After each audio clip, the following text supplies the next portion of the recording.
Hello friends, welcome to Abhiyanvi tutorials. So today in this video we'll see how to put null and blank values in a Power BI table. Okay, let's create a table manually using enter data.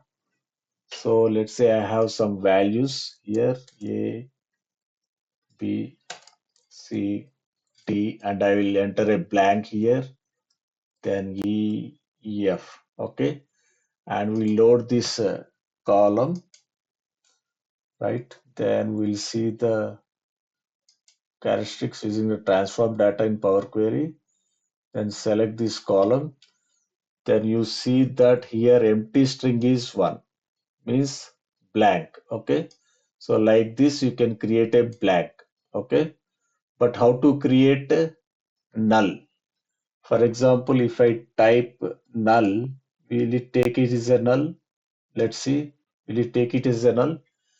Then put here null. I typed. Okay. Then go to characteristics, but still here it is showing empty equal to 0. That means this null is not considered as a null. So manually you cannot type null and create a null value. Okay. So how you create that?